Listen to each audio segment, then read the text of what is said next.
ಹರಿಕಥಾಮೃತಸಾರ ಗುರುಗಳ ಕರುಣದಿಂದ ಪನಿತು ಪೇಳುವೆ ಪರಮ ಭಗವದ್ಭಕ್ತರಿದನಾದರದಿ ಕೇಳುವುದು. ಕಡು ಕರುಣೆ ನೀನೆಂದರಿದು ಹೇರೊಡಲ ನಮಿಸುವೆ ನಿನ್ನಡಿಗೆ, ಬೆಂಬಿಡದೆ ಪಾಲಿಸು ಪರಮ ಕರುಣಾಸೆಂದು ಎಂದೆಂದು. ನಡು ನಡುವೆ ಬರುತ್ತಿಪ್ಪ ವಿಘ್ನವ ತಡೆದು ಭಗವನ್ನಾಮ ಕೀರ್ತನೆ ನುಡಿದು ನುಡಿಸೆನ್ನೆಂದ ಪ್ರತಿ ದಿವಸದಲ್ಲಿ ಮರೆಯದಲೇ. ಸರ್ವ ಪ್ರತೀಕ ಸಂಧಿಯನ್ನು ನೋಡ್ತಾ ಇದ್ದೇವೆ. ಅದರಲ್ಲಿ 6ನೇ ಪದ್ಯ. 3 ಕೋಟಿಯ ಮೇಲೆ ಶೋಭಿಪ ಈರಧಿಕ 70,000 ಮಾರುತಾಂತರ್ಯಾಮಿ ಮಾಧವ ಪ್ರತಿ ದಿವಸದಲ್ಲೇ. ತಾರಮಿಸುತಿಹನೆಂದು ತಿಳಿದಿಹ ಸೂರಿಗಳು ದೇವತೆಗಳವರ ಶರೀರವೇ ಸುಕ್ಷೇತ್ರ, ಅವರ ಅರ್ಚನೆಯೇ ಹರಿಪೂಜೆ. ಎಷ್ಟು ಸುಂದರವಾಗಿ ಹೇಳ್ತಾ ಇದ್ದಾರೆ. ಹಿಂದಿನ ಪದ್ಯದಲ್ಲಿ ಏನು ಹೇಳಿದ್ರು? ಸರ್ಕಲ ತೀರ್ಥಾಭಿಮಾನಿ ದೇವತೆಗಳು ಈ ಶರೀರದ ರೋಮಕೂಪಗಳಲ್ಲಿಯೂ 72,000 ನಾಡಿಗಳಲ್ಲಿಯೂ ಇರ್ತಾರೆ ಅಂತ ಹೇಳಿದ್ರು. ಗಂಗಾದಿ ನದಿ ದೇವತೆಗಳು, ತೀರ್ಥಾಭಿಮಾನಿ ದೇವತೆಗಳು 2 ಅಂಶಗಳಿಂದ ರೋಮಕೂಪಗಳಲ್ಲಿ 72,000 ನಾಡಿಗಳಲ್ಲಿ ಇದ್ದಾರೆ ಅಂತ ಹೇಳಿದ್ದಾರೆ. ನಾಡಿ ಕಲ್ಪಲತಾ ಸಂಧಿಯಲ್ಲಿ ನಾಡಿ ಕಲ್ಪಲತಾ ಅನ್ನೋ ಗ್ರಂಥದಲ್ಲಿ ಬಂದಿದೆ. ಅದನ್ನು ಇಲ್ಲಿ ದಾಸರು ಹೇಳ್ತಾ ಇದ್ದಾರೆ. 3 ಕೋಟಿಯ ಮೇಲೆ ಶೋಭಿಪ ಈರಧಿಕ 70,000 ಮಾರುತಾಂತರ್ಯಾಮಿ ಮಾಧವ ಪ್ರತಿ ದಿವಸದಲ್ಲೇ. ತಾರಮಿಸುತಿಹನೆಂದು ತಿಳಿದಿಹ ಸೂರಿಗಳು ದೇವತೆಗಳವರ ಶರೀರವೇ ಸುಕ್ಷೇತ್ರ, ಅವರ ಅರ್ಚನೆ ಹರಿಪೂಜೆ. ರೋಮಕೂಪಗಳಲ್ಲಿರುವ ಭಾರತೀಯ ರಮಣ ಮುಖ್ಯ ಪ್ರಾಣಾಂತರ್ಗತನ ಪರಮಾತ್ಮನ ಮತ್ತು 72,000 ನಾಡಿಗತ ಪರಮಾತ್ಮನ ರೂಪಗಳನ್ನು ಇಲ್ಲಿ ಹೇಳ್ತಾ ಇದ್ದಾರೆ. ಯಾರು ತಿಳಿದಿದ್ದಾರೆ ಅವರೇ ಜ್ಞಾನಿಗಳು. ಅಂತಹ ಜ್ಞಾನಿಗಳ ದೇಹವೇ ಕ್ಷೇತ್ರ ಅಂತ ಹೇಳ್ತಾ ಇದ್ದಾರೆ. 3 ಕೋಟಿಯ ಮೇಲೆ ಶೋಭಿಪ ಈರಧಿಕ 70,000 3 ಕೋಟಿ ರೋಮಕೂಪಗಳು ಮತ್ತು 72,000 ನಾಡಿಗಳು. ಅಂದರೆ 3,72,000 ಮಾರುತಾಂತರ್ಯಾಮಿ ಕಪಿಲ ನಾಮಕ ಭಗವಂತನಿಂದ ಹುಟ್ಟಿದ ವಾಯುದೇವರ 3 ಕೋಟಿ ರೂಪಗಳಲ್ಲಿ ಅಂತರ್ಯಾಮಿಯಾದ ಪರಮಾತ್ಮನು ಮಾಧವನು 72,000 ನಾಡಿಗಳಲ್ಲೂ ಇದ್ದಾನೆ.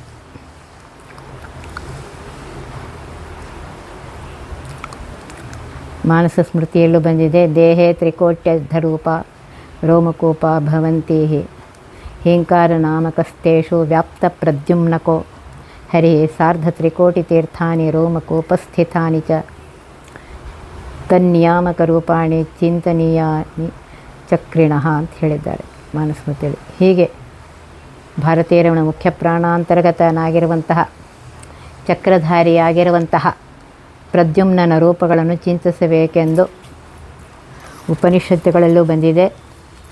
ಅದನ್ನೇ ಹೇಳ್ತಾರೆ. ಹೀಗೆ ಪ್ರದ್ಯುಮ್ನಾಭಿಮಿನ್ನನಾಗಿರುವಂತಹ ಮಾಧವ, ರಮಾವಲ್ಲಭನು, ಮಹಾಲಕ್ಷ್ಮಿ ಪತಿಯಾಗಿರುವಂತಹ ಪರಮಾತ್ಮನು ತಾರಮಿಸುತಿಹನೆಂದು ತಾನು ಇಷ್ಟು ರೂಪಗಳಿಂದ ವಿಹಾರ ಮಾಡ್ತಾ ಇದ್ದಾನೆ ಅಂತ ತಿಳಿದಿಹ ಸೂರ್ಯಗಳು ಅಂದರೆ ಹೀಗೆ ತಿಳಿದ ಜ್ಞಾನಿಗಳು, ಅವರ ದೇವತೆಗಳು ಮಾನವರಲ್ಲ ಅಂತ ಹೇಳ್ತಾರೆ. ಅವರ ಶರೀರವೇ ಸುಕ್ಷೇತ್ರ. ಹೀಗೆ ನಿತ್ಯ ಚಿಂತಿಸುವ ಜ್ಞಾನಿಗಳ ಶರೀರವು ಪುಣ್ಯಕ್ಷೇತ್ರವಾದದ್ದು. ಅವರ ಅರ್ಚನೆಯ ಪರಮಾತ್ಮನ ಪೂಜೆ. ಇಂತಹ ಜ್ಞಾನಿಗಳ ಪೂಜೆ ಮಾಡುವುದೇ ಪರಮಾತ್ಮನ ಪೂಜೆ ಅಂತ ಹೇಳ್ತಾ ಇದ್ದಾರೆ. ಈ ರೀತಿಯಾಗಿ ಆ ಪರಮಾತ್ಮನ ಮಹಿಮೆಯನ್ನು ಸರಿಯಾಗಿ ತಿಳಿದುಕೊಂಡು ಪರಮಾತ್ಮ ಇಷ್ಟು ರೂಪದಿಂದ ನಮ್ಮ ದೇಹದಲ್ಲಿದ್ದು ನಮ್ಮನ್ನು ಇದು ಮಾಡ್ತಾ ಇದ್ದಾರೆ. ಅದಕ್ಕೆ ಹೇಳಿದ ಹರಿಭಕ್ತರ ಶರೀರವೇ ಕುರುಕ್ಷೇತ್ರ, ಹೃದಯವೇ ಕಾಶಿ, ಸನ್ನಿಧಾನ ಮನಃ ಮನಕಣ್ಣಿಕ, ತುತಿಸುವ ಮನವೇ ಅಯೋಧ್ಯ, ವದನ ವೈಕುಂಠ, ನಯನ ದ್ವಾರಾವತಿ, ಮೂಗು ಮಥುರ, ಕಿವಿ ಕೇದಾರ, ಶಿರ ಬದರಿ, ಚರಣಮಯ ಮಾಯಾವತಿ, ಕರಗಳು ಕಂಚಿ. ಹರಿಭಕ್ತರ ಅಂಗಸಂಗವೇ ಅಂಗಸಾಯುಜ್ಯವೆಂದು ಹರಿಭಕ್ತರ ಶರೀರವೇ ಸುಕ್ಷೇತ್ರ ಅಂತ ದಾಸರು ಹೇಳಿದ್ದಾರೆ. ನೋಡಿರಿ, ಪರಮಾತ್ಮ ಎಲ್ಲರ ಶರೀರದಲ್ಲಿ ತುಂಬಿಕೊಂಡಿದ್ದಾರೆ. ಪರಮಾತ್ಮನ ಭಕ್ತರ ಶರೀರದಲ್ಲಿದ್ದಾನೆ. ಅದನ್ನು ಯಾವಾಗಲೂ ಚಿಂತನೆ ಮಾಡ್ತಾರೆ. ಹರಿಭಕ್ತರ ಶರೀರವೇ ಕುರುಕ್ಷೇತ್ರ ಅಂತ ಹೇಳ್ತಾ ಇದ್ದಾರೆ. ಹೃದಯವೇ ಕಾಶಿಯಾಗಿದೆ. ಆ ಮನಸ್ಸಿನಲ್ಲಿ ಮನಸ್ಸೇ ಮಣಿಕರ್ಣಿಕ. ಸ್ತುತಿ ಮಾಡುವಂತಹ ಮನವೇ ಅಯೋಧ್ಯ.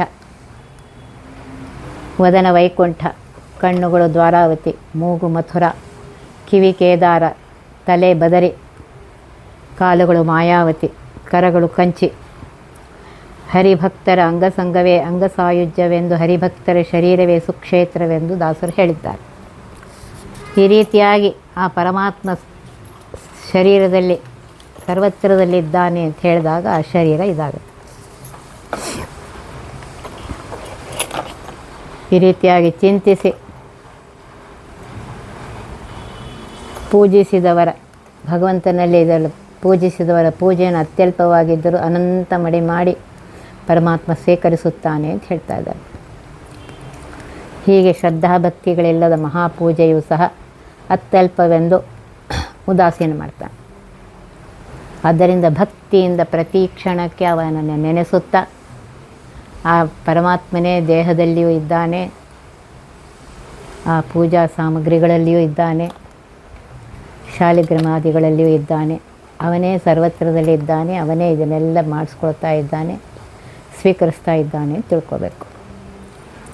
ಶ್ರೀವರಿಣಿಗಭಿಷೇಕವೆಂದರಿದೀ ವಸುಂಧರೆಯೊಳಗೆ ಬಲ್ಲವರಾವ ಜಲದಲ್ಲಿ ಮಿಂದರೆಯು ಗಂಗಾದಿ ತೀರ್ಥಗಳು ತಾವಲಿದು ಬಂದಲ್ಲಿ ನೆಲಗೊಂಡೀವರ ಖಿಳಾರ್ಥಗಳಲೆಯದ ಜೀವರ ಮರತರಂಗಿಣಿಯ ನೈದಿದರು ಫಲವೇನು.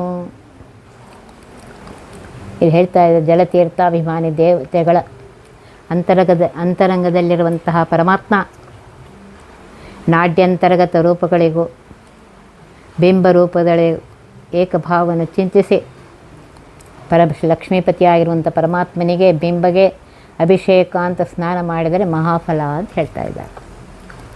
ಶ್ರೀವರಿಗೆ ಅಭಿಷೇಕವೆಂದರಿದು ತನ್ನ ಸ್ವಬಿಂಬನಾಗಿರುವಂತಹ ಲಕ್ಷ್ಮೀಪತಿಯಾಗಿರುವಂತಹ ಈ ಅಭಿಷೇಕ ಗಂಗಾದಿ ಪವಿತ್ರ ತೀರ್ಥದಿಂದ ಸ್ನಾನ ಮಾಡಿಸಿ ಪೂಜೆ ಮಾಡುವೆನೆಂದು ತಿಳಿದವರಿಗೆ ಆವ ಜಲದಲ್ಲಿ ಮಿಂದರೆಯೂ ಸರಿ, ಯಾವ ಜಲದಲ್ಲಿ ಸ್ನಾನ ಮಾಡಿದರೂ ಗಂಗಾದಿ ತೀರ್ಥಗಳು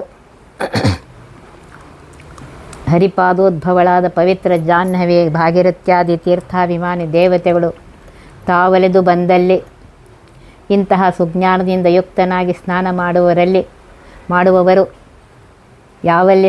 ಎಲ್ಲಿ ಸ್ನಾನ ಮಾಡ್ತಾರೆಯೋ ಅಲ್ಲಿ ತೀರ್ಥಾಭಿಮಾನಿಗಳು ತಾವು ಪ್ರಸನ್ನರಾಗಿ ಒಲಿದು ನೆಲೆಗೊಂಡು ನಿಂತು ಸ್ಥಿರವಾಗಿ ಇದ್ದು ಅಖಿಲಾರ್ಥಗಳ ಇವರು ಸಮಸ್ತ ಪುರುಷಾರ್ಥಗಳನ್ನು ಕೊಡ್ತಾರಂತೆ.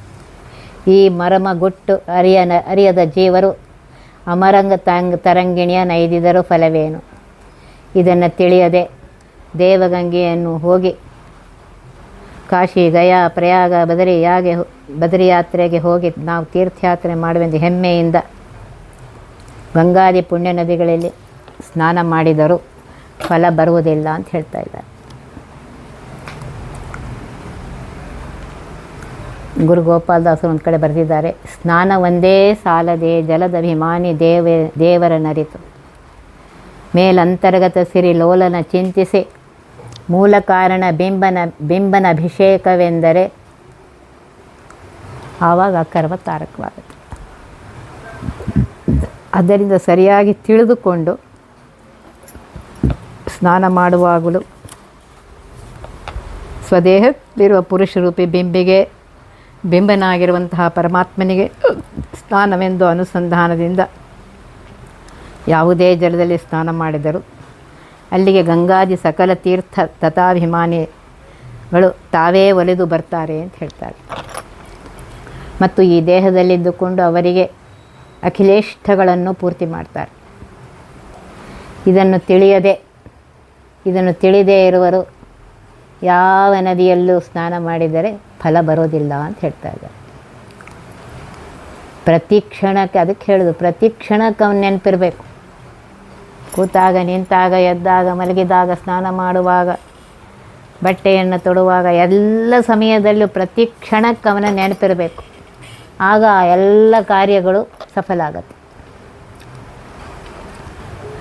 ನದಿಗಳೆಳೆಗಳೊಳಗೆ ಪರಿವವು ಉದದಿ ಪರ್ಯಂತರದೆ ತರುವಾಯದಲ್ಲಿ ರಮಿಸುವಲ್ಲಿ ತನ್ಮಯವಾಗಿ ತೋರದಲೆ ವಿಧಿ ನಿಷೇಧಗಳಾಚರಿಸುವರು ಬುಧರು ಭಗವದ್ರೂಪ ಸರ್ವತ್ರದಲ್ಲಿ ಚಿಂತನೆ ಬರಲು ತ್ಯಜಿಸುವರ ಕರ್ಮಗಳ.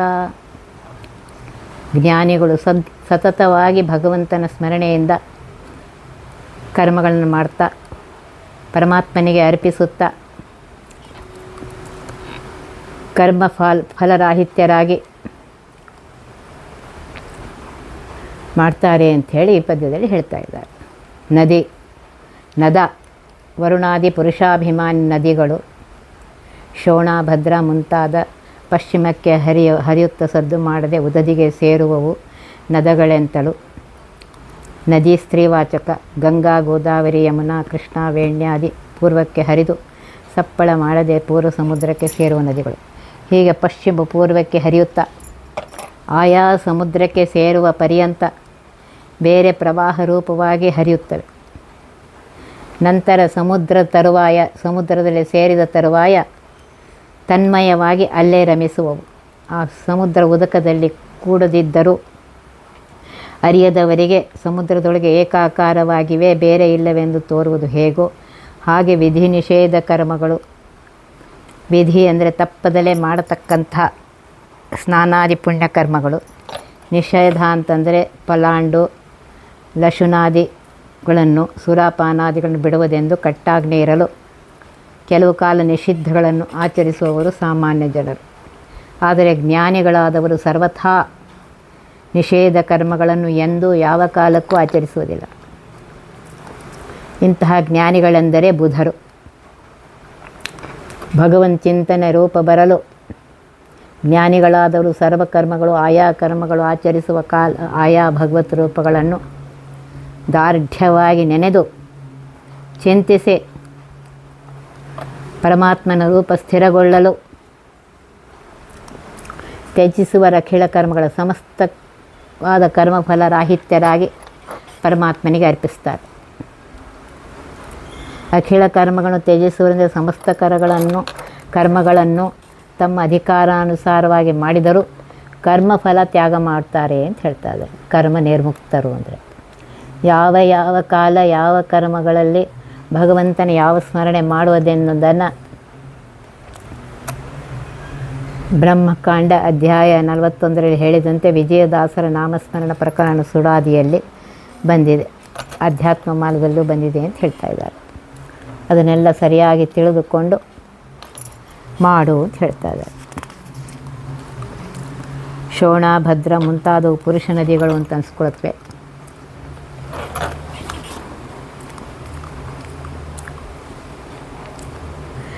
ಸರ್ವತ್ರದಲ್ಲಿ ಚಿಂತನೆ ಬರಲು ಅಖಿಲ ಕರ್ಮಗಳು ತ್ಯಜಿಸುವರು ಅಂದರೆ ಈಗೆಲ್ಲ ಕರ್ಮಗಳು ಬಿಡ್ತಾರೆ ಅಂತಲ್ಲ, ಕರ್ಮ ಫಲವನ್ನು ಬಿಡ್ತಾರೆ. ಕರ್ಮಗಳನ್ನು ಆಯಾ ಕರ್ಮಗಳನ್ನ ಸರಿಯಾಗಿ ಮಾಡ್ತಾ ಕರ್ಮಫಲ ಬಿಡ್ತಾರೆ. ಸಕಾಮ ಕರ್ಮಗಳನ್ನು ಬಂಧಕವಾದುದರಿಂದ ಆಚರಿಸಕೂಡದು ಅಂತ ಹೇಳಿದ್ದಾರೆ.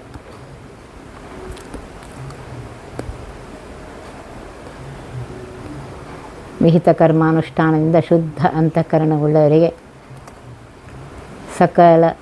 ಸಕಾಮ ಕರ್ಮ ತ್ಯಾಗ ಬರುತ್ತೆ ಅಂತ ಹೇಳ್ತಾ ಇದ್ದಾರೆ.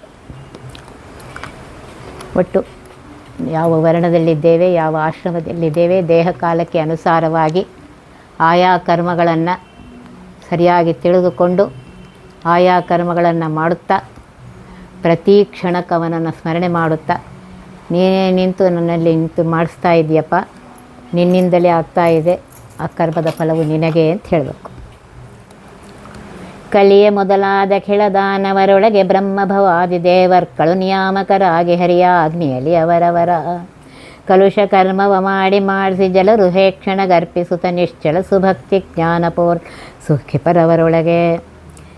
ಕಲಿಯ ಮೊದಲಾದ ಕೆಳ ದಾನವರೊಳಗೆ ಕಲಿಯ ಮುಂತಾದ ಸಮಸ್ತ ಕುತತ್ವಾಭಿಮಾನಿಗಳು ದೈತ್ಯರೊಳಗಿದ್ದಾರೆ.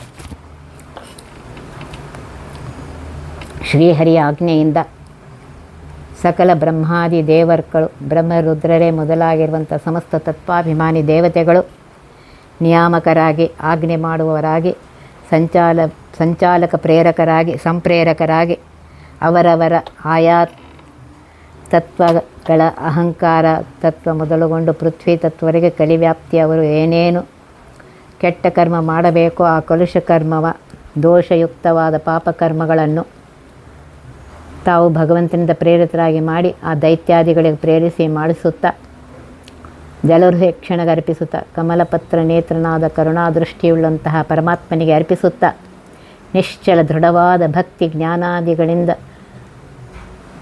ಪೂರ್ಣರಾಗಿ ಸುಖಿಪರವರೊಳಗೆ ತಾವು ದೈತ್ಯಾದಿಗಳಲ್ಲಿ ನಿಂತು ಕುಕರ್ಮ ಮಾಡಿಸಿದರೂ ಹರಿಯಾಜ್ಞೆಯಿಂದ ದುಃಖ ಲೇಪವಾಗದೆ ಇದ್ದು ಸುಖಿಸ್ತಾರೆ, ಆನಂದ ಪಡ್ತಾರೆ, ಪುಣ್ಯಭಾಗಿಗಳಾಗ್ತಾರೆ. ಈ ರೀತಿಯಾಗಿ ತಿಳಿದವರೇ ಯೋಗಿಗಳು ಅಂತ ಹೇಳ್ತಾರೆ. ದಾನವರಲ್ಲಿ ತತ್ವೇಶ ದೇವತೆಗಳು ಪ್ರೇರಿಸಿದರೂ ಆ ದೇವತೆಗಳಿಗೆ ಹರಿಯ ಆಜ್ಞಾಪಾಲಕರಾದುದರಿಂದ ಪಾಪಲೇಪವಿಲ್ಲ ಮತ್ತು ಹೆಚ್ಚು ಪುಣ್ಯವೇ ಬರುತ್ತದೆ ಅಂತ ಈ ಪದ್ಯದಲ್ಲಿ ಹೇಳ್ತಾ ಇದ್ದಾರೆ. ಆವ ಜೀವರುಳಿದ್ದರೆ ನಿನ್ನಾವ ಕರ್ಮಮ ಮಾಡಲೇ ನಿನ್ನಾವ ಗುಣರೂಪಗುಳುಪಾಸನೆ ಮಾಡಲೇನವರು ಕಾವನಯ್ಯನ ಪರಮ ಕರುಣಾ ಪರಮ ಕಾರುಣ್ಯಾವಲೋಕನ ಬಲದಿ ಚರಿಸುವ ದೇವತೆಗಳು ಮುಟ್ಟಲಾಪವೇ ಪಾಪಕರ್ಮಗಳು. ಎಲ್ಲ ತತ್ವಾಭಿಮಾನಿ ದೇವತೆಗಳು ಆವ ಜೀವರಿದ್ದರೇನು ತ್ರಿವಿಧರಾದ ಎಲ್ಲ ಜೀವರಲ್ಲಿ ಪ್ರೇರಕರಾಗಿದ್ದಾರೆ. ತ್ರಿವಿಧ ಜೀವರಲ್ಲಿ ಇದ್ದು ಇನ್ನು ಆವ ಕರ್ಮವ ಮಾಡಿದರೇನು ತ್ರಿವಿಧ ಯೋಗ್ಯ ಸಾತ್ವಿಕ ರಾಜಕ್ಕೆ ಅಂದರೆ ಮಿಶ್ರ ತಮೋಗುಣ ಕಾರ್ಯ ಕರ್ಮಗಳನ್ನು ಮಾಡಿಸಿದರೂ ಅವರಿಗೆ ಭಯವಿಲ್ಲ ಅಂತ ಹೇಳ್ತಾ ಇದ್ದಾರೆ. ಏನೂ ಭಯವಿಲ್ಲ. ಏಕೆಂದರೆ ಆವ ಗುಣರೂಪೋಪಾಸನೆ ಮಾಡಲೇನೇನು ಭಗವಂತನ ಅನಂತ ಗುಣಗಳಲ್ಲಿ ಅನಂತ ರೂಪಗಳಲ್ಲಿ ಅಭೇದವನ್ನು ತಿಳಿದು ಯಾವ ರೂಪವನ್ನು ಉಪಾಸನೆ ಮಾಡಿದರೂ ಕಿಂಚಿತ್ತಾದರೂ ಪಾಪಲೇಪವಿಲ್ಲ. ಕಾವನಯ್ಯನ ಕಾಮನ ಪಿತನಾಗಿರುವಂತಹ ಸುಂದರನಾದ ಪ್ರದ್ಯುಮ್ನನ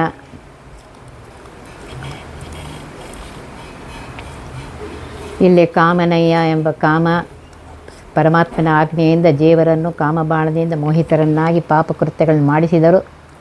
ಆ ಕಾಮದೇವರು ನಿರ್ಲಿಪ್ತರು, ಹರಿಸೇವೆ ನಿರತರು. ಹರಿಯ ಪರಮ ಉತ್ತಮವಾದ ಕಾರುಣ್ಯಾವಲೋಕನ ಬಲದಿ ಕರುಣಾದೃಷ್ಟಿ ನೋಟದ ಬಲದಿಂದ ಆಚರಿಪ ತತ್ವೇಶರಾದ ದೇವತೆಗಳನ್ನು ಪಾಪಕರ್ಮಗಳು ಮುಟ್ಟಲಾಪವೇ. ಪಾಪಕರ್ಮಗಳು ಸ್ವಲ್ಪವಾದರೂ ಅವರಿಗೆ ಲೇಪವಾಗುವುದಿಲ್ಲ ಅಂತ ಹೇಳ್ತಾರೆ.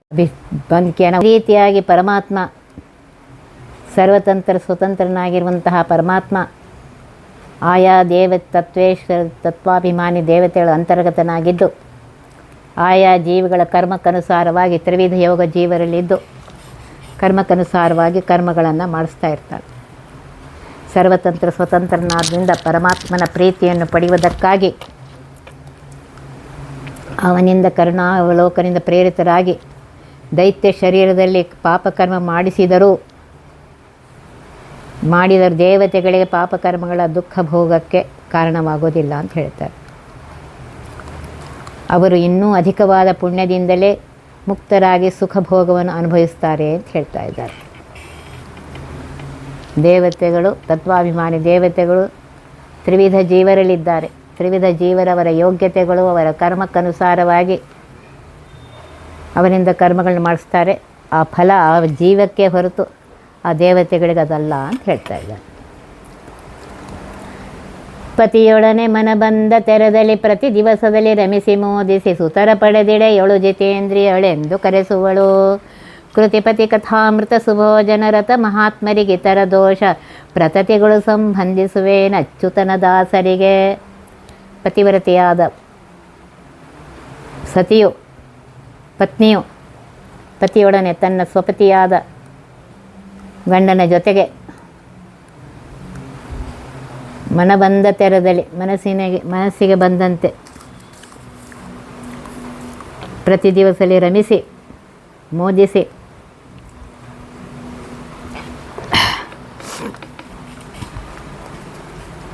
ಗೃಹಸ್ಥಾಶ್ರಮಗಳಿಗೆ ಋತುಕಾಲದಲ್ಲಿ ಪತ್ನಿಯ ಭೋಗಿಸಬೇಕ ನಿಯಮವನ್ನು ಬಿಟ್ಟು ಪ್ರತಿಕಾಲ ಪ್ರತಿನಿತ್ಯ ಪತಿ ಇಚ್ಛಾ ಪೂರೈಸಲು ರಮಿಸಿ ಮೋದಿಸಿ ರಮಣ ಮಾಡುತ್ತಾ ಆನಂದ ಪಡುತ್ತಾ ಹರ್ಷದಿಂದ ಸಂಸಾರದಲ್ಲಿ ಮಕ್ಕಳ ಪಡೆದಿದ್ದರು. ಆ ಪತಿವ್ರತಾ ಶಿರೋಮಣಿಯು ಜಿತೇಂದ್ರಿಯಳೆಂದು ಕರೆಸುವಳು, ಇಂದ್ರಿಯಗಳನ್ನು ಜಯಿಸಿದವಳೆಂದು, ಇಂದ್ರಿಯ ಸಂಯಮಿ ಎಂದು ಕರೆಸ್ಕೋತಾಳೆ. ಅದರಂತೆ ಕೃತಿಪತಿ ಕಥಾಮೃತ ಸುಭೋಜನರಥ ಮಹಾತ್ಮರಿಗೆ ಕಾಮಜನನಿ ಕೃತಿ ದೇವಿಯ ಪತಿಯಾದ ಪ್ರದ್ಯುಮ್ನ ದೇವನ ಕಥೆಯು ಲೀಲಾಮೃತವನ್ನು ಹರಿವ್ಯಾಪಾರವೆಂಬುದೇ ವಿಮಲ ಪುಣ್ಯತಮವಾದ ಅಮೃತ. ಈ ಕಥೆಯ ರಸಪಾನ ಮಾಡುವವರಿಗೆ ಮೃತಿಯೇ ಇಲ್ಲ ಅಂತ ಹೇಳ್ತಾ ಇದ್ದಾರೆ.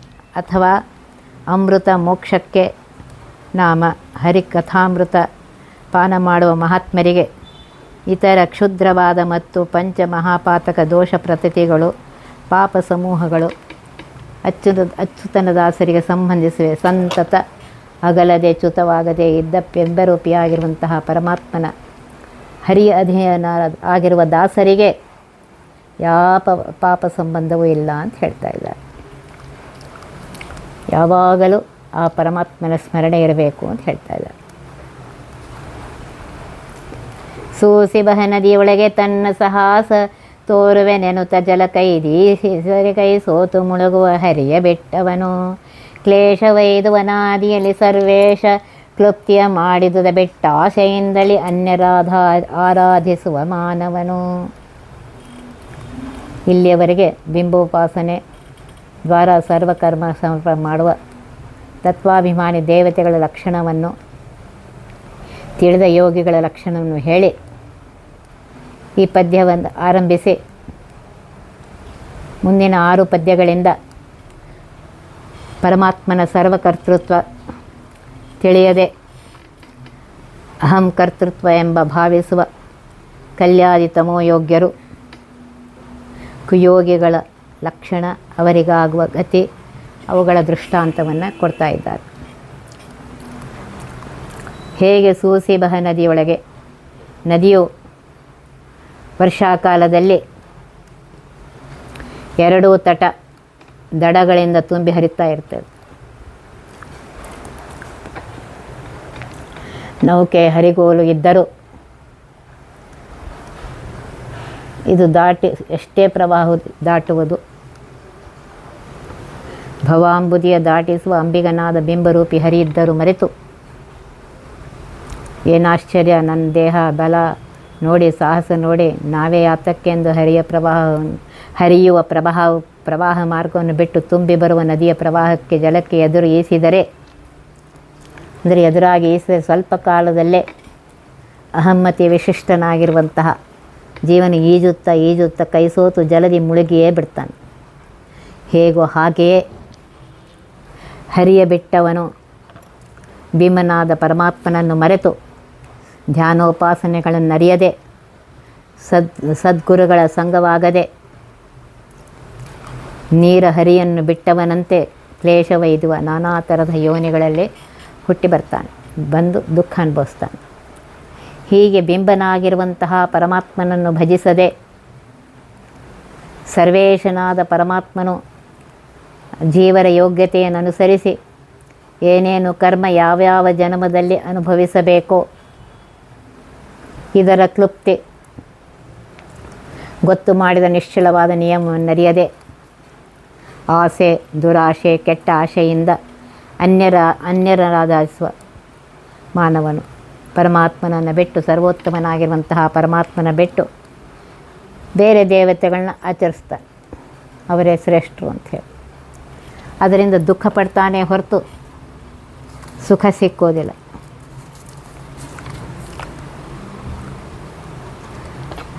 ಇಲ್ಲಿ ಹೇಳ್ತಾ ಇದ್ದಾರೆ, ಪರಮಾತ್ಮನನ್ನು ಬಿಟ್ಟವರು ತುಂಬು ಹರಿವ ನದಿ ಎದುರು ಈಜುವಂತೆ ದುಃಖ ಪಡ್ತಾನೆ ಮುಳುಗಿ.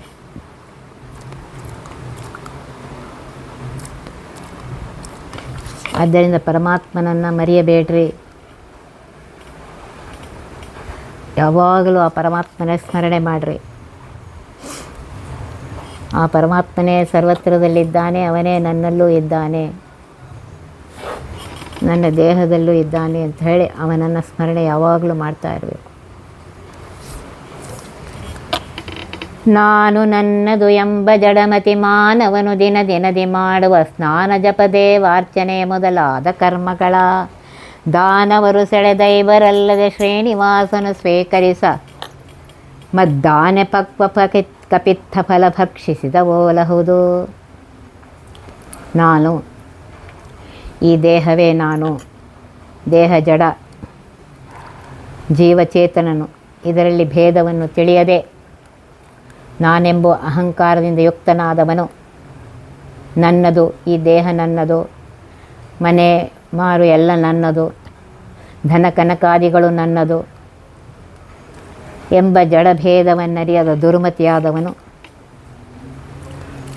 ಮತ್ತು ನನ್ನದು ದಾರ, ಪುತ್ರ, ಮಿತ್ರ, ಬಾಂಧವರು ನನ್ನವರು ಎಂಬ ದುರಭಿಮಾನವನ್ನು ಇಟ್ಟಂತಹ ಜೀವರಿಗೆ ಭೇದ ತಿಳಿಯದ ಮತಿ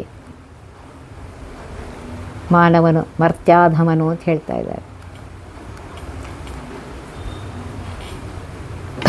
ದಿನದಿ ಪ್ರತಿನಿತ್ಯ ಪ್ರತಿಕಾಲ ಪ್ರತಿನಿತ್ಯ ಅಹಂಭಾವದಿಂದ ನಾನೇ ಮಾಡ್ತೇನೆ ಅಂತ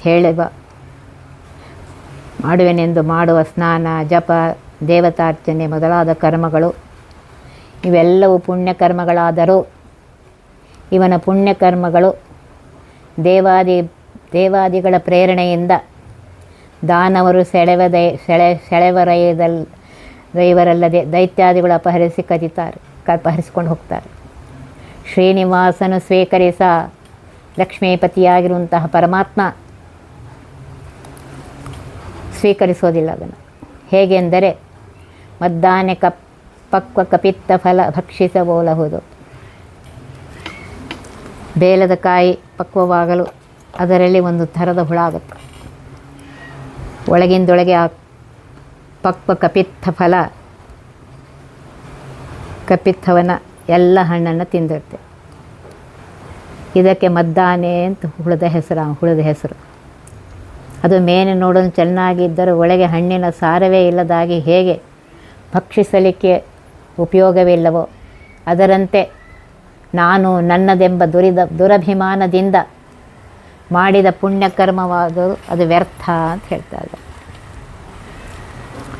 ವಿಷ್ಣು ಭಕ್ತಿ ಇಲ್ಲದವರು ಮಾಡುವ ಯಜ್ಞ ಫಲವನ್ನು ದೀನರಾದ ದೇವತೆಗಳ ಹೆಸರಿಂದಿರುವ ದೈತ್ಯರು ಸ್ವೀಕರಿಸ್ತಾರೆ.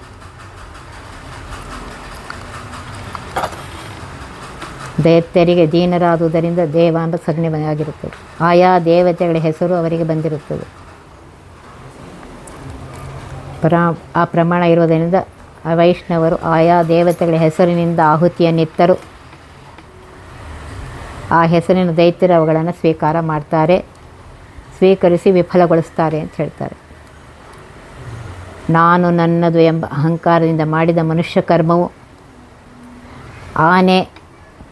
ಆನೆಯಿಂದ ತಿನ್ನಲ್ಪಟ್ಟ ಕಪಿತ್ತ ಫಲದಂತೆ ವ್ಯರ್ಥ ಅಂತ ಹೇಳ್ತಾರೆ. ಗಜಸ್ನಾನವು ಹೇಗೆ ವ್ಯರ್ಥವೋ ಹಾಗೆ ಅಹಂಕಾರಯುಕ್ತವಾಗಿ ಮಾಡಲ್ಪಟ್ಟ ಕರ್ಮವು ವ್ಯರ್ಥ ಅಂತ ಹೇಳ್ತಾರೆ. ಭಕ್ತಿಯಿಂದ ನನ್ನೊಳಗಿರುವಂತಹ ಆ ತತ್ವಾಭಿಮಾನಿ ದೇವತೆಗಳ ಅಂತರ್ಗತನಾಗಿ ಭಾರತೀಯರಮಣ ಮುಖ್ಯ ಪ್ರಾಣಾಂತರ್ಗತನಾಗಿ ಲಕ್ಷ್ಮೀಪತಿಯಾಗಿರುವಂಥ ಪರಮಾತ್ಮನೇ ಅದನ್ನೆಲ್ಲ ಮಾಡಿಸ್ತಾ ಇದ್ದಾನೆ ಅಂಥೇಳಿ ಪ್ರತಿ ಕ್ಷಣಕ್ಕೆ ಅವನ ನೆನಪಿರಬೇಕು. ಆಗ ಆ ಕರ್ಮದ ಫಲ ಸಿಕ್ಕತ್ತೆ.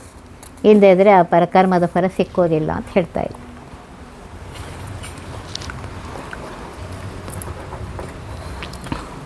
ಒತ್ತಿ ಬಹ ವಿಘ್ನಗಳ ಕಳೆದಪ ಮೃತ್ಯುವಿಗೆ ಮರೆ ಮಾಡಿ ಕಾಲನ ದೂತರಿಗೆ ಬೇಕರವ ಪುಟ್ಟಿಸಿ ಸಕಲ ಸಿದ್ಧಿಗಳ ಒತ್ತಿಗೊಳ್ಳಿಸಿ ಮನರು ಹೇಕ್ಷಣ ನೃತ್ಯ ಮಾಡುವರವರ ಮನೆಯೊಳು ನಿತ್ಯ ಮಂಗಳ ಹರಿಕಥಾಮೃತ ಸಾರ ಪಠಿಸುವರ.